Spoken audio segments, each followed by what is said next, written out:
Hey guys, what is up? I'm Ray and welcome to this new video.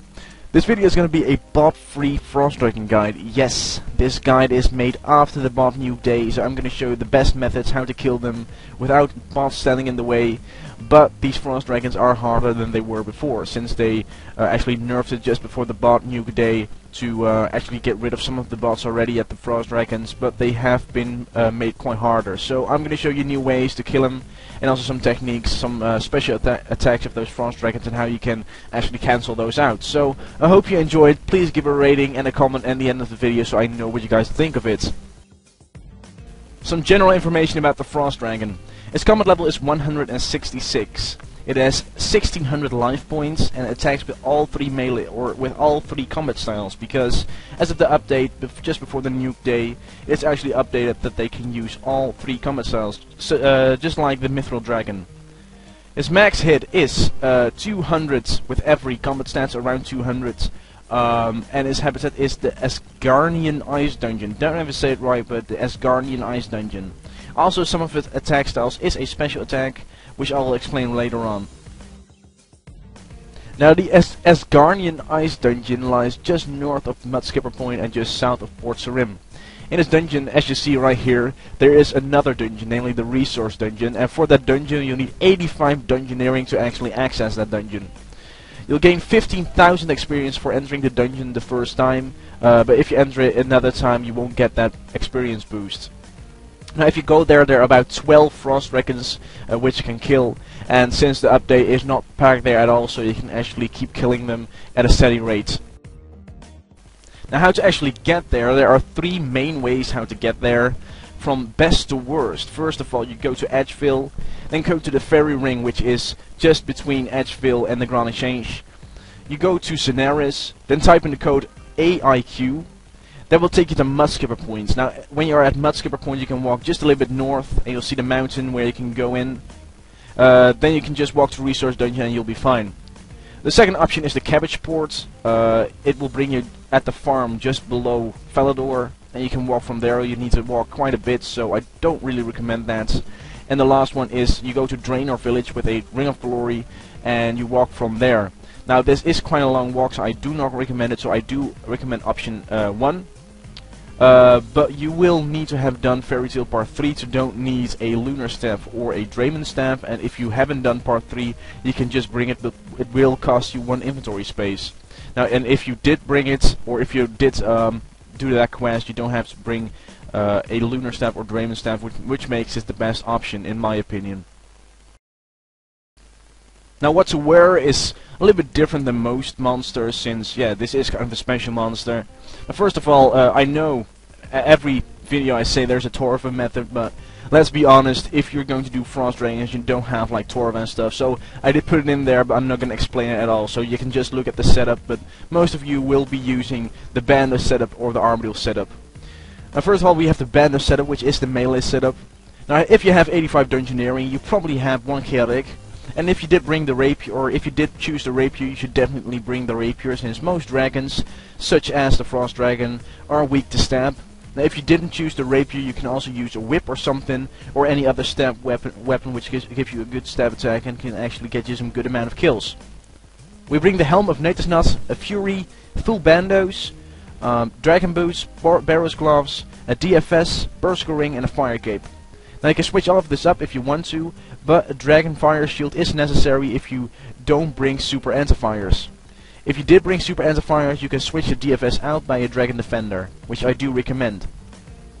Now the Fire Cape, if you haven't done the Fire Cape or the Fight Cape yet, and you didn't obtain the Fire Cape yet, you can also bring a Skill Cape or a Soul Wars Cape to save you some prayer points. Or if you don't have any of those, you can just buy an Ubby Cape, which is really cheap. Now for a Fury, if you can't afford a Fury, even though they're quite cheap right now, you can also buy a Glory. And if you didn't bring if you can't bring the Bandos, you can also bring Karil's, which also gives a nice magic bonus, or nice magic defense bonus, and also won't cost you any of your attack bonuses. Dragon Boots can be upgraded to like the Standfast Boots or something, but I don't really see a downgradable item. Now for the ring, you can also bring a Ring of Life if you are scared you will die. Now I died the first time I got here after the bug update, so I do recommend don't bring in too much if you have a laggy computer and are afraid of dying and can't get back in time to pick up your stuff. So I do recommend a Ring of Life if you have kind of a laggy computer. Otherwise, just bring your Berserker Ring for the most amount of kills. Barrel's Glove can't really be switched out unless you really don't have them. Yeah, bring a Regen Bracelet or something. Now for the inventory, you can bring Extremes if you have them. Super Antifires, as I said. If you do have Super Antifires, no need for the Dragon Fire Shield unless you really need the defense bonuses, and otherwise you can just switch it out by a Dragon Defender. Super Prayers. Now the reason why I brought Super Prayers is because I switched a Yak in with this method. If you don't have a Yak, definitely don't bring as many Anti-Fires, don't bring as many Extremes, and don't bring as many Super Prayers, and just switch them up by normal Prayer Potions, because Super Prayers are a bitch to make, as you know. And Enhanced Excalibur, because yes, you will need the life points. You will lose a lot of life points, especially if you go there for the first time after the update. And a one-click teleport out. Now I do recommend a cannon to speed your things up, and I'll explain the special attack later on, but a cannon won't be affected by the special attack, so you can just bring it. If you can't afford a Yak, or you don't have the summoning level to use a Yak, use a War Tortoise so you can store some extra bones. And as I said, don't use Super Prayers, but use normal prayers. Now for the range method, I recommend using Armadillo. If you don't have Armadillo, use Black D'hide and an Archer Helm. Ranging Amulets, if you don't have a Ranging Amulet, you can also switch a Glory. For an Avis Alerter, you can also switch it up by an Avis Accumulator or an Avis Attractor. Brotip Bolts, I don't recommend anything else. Maybe Mithril Bolts for the very least, but I do recommend Brotip Bolts. Chaotic Crossbow, as I said, you have 85 Dungeoneering, so you should have a Chaotic. If you didn't choose the Chaotic Crossbow, you can also get a Rune Crossbow or something. Now the DFS, you can get a DFS, you can also get an Anti-Dragon Shield. The DFS will cost you some range attack bonuses, but it is a very good shield, so I do recommend it. Or you can just, if you don't need the defense bonus, you can use an Anti-Dragon Shield. If you don't need the defense bonuses, definitely go with the Anti-Dragon Shield, because it's actually better than the Dragon Fire Shield if you go with range.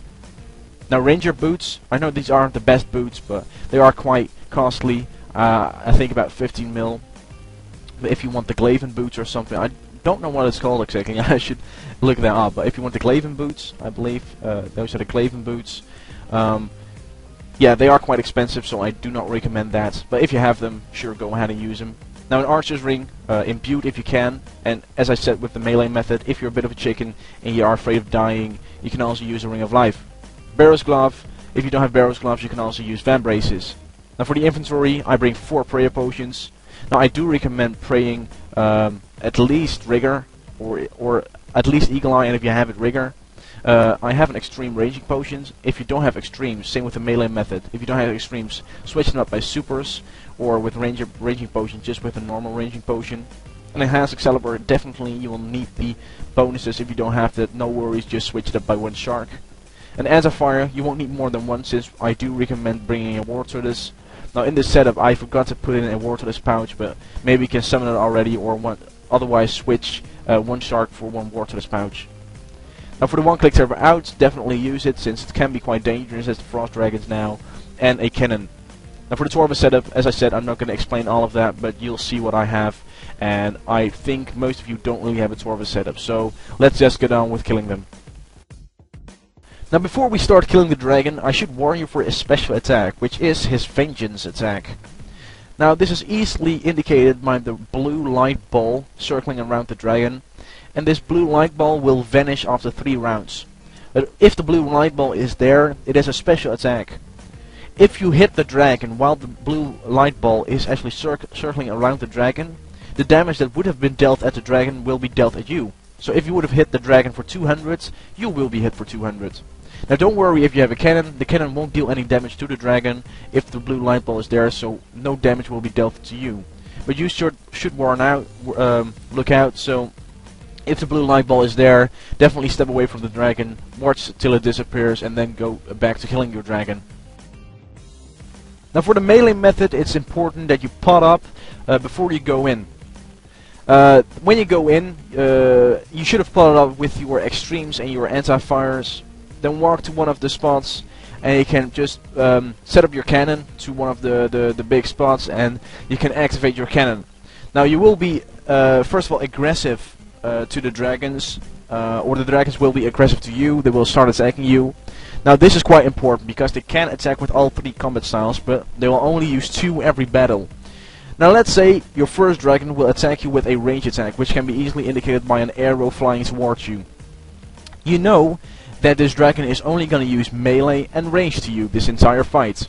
So you can just protect from range, and you can just start killing him. You will only be hit by the melee attack. That's why you need the sharks and the enhanced Excalibur. Now, as I said, watch out for the special attack, which will deal damage to you. And once it's dead, pick up the bones and start to the next dragon. Now this dragon will actually start with another combat style. It can be the same, it can be again an arrow, so you will need to play against range for the entire fight, or it can hit with magic, so you have to hit with magic all of the entire fight. So a dragon will never change combat styles, or at least the same dragon. So if it hits you with magic, you can know you are safe when just protecting magic. It will only use magic on range if you're from a distance. So if you're ranging, which was shown in the next methods, if you're ranging, you only have to worry about the range and the magic methods, or attack. But if you're using melee, you also need to worry about first of all the special attack, which will deal you damage, and second of all the melee attack. So you can actually get comboed quite hard. So you need to watch out real carefully. Now, as I said, the special attack, don't worry about your cannon, he will still be hitting your dragon, just it won't deal any damage, so you won't get any damage recoil or anything. So that's it about the melee methods. If your inventory is full, summon your war tortoise and get some bones in there, and get your entire inventory full with bones. Make sure you are able to pick up your cannon, because before it was you can just let your cannon stand there and it can come back and it will still be there. Now there was an update, so your cannon will disappear, as happened to me my first trip.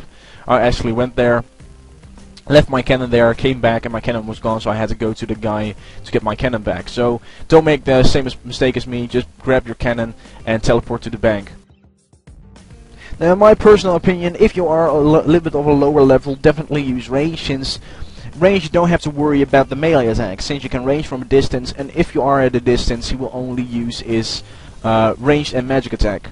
So once you first hit a dragon, the dragon will attack you, and you can see what magic attack or range attack it does. If it does a range attack, just pray range for the entire fight.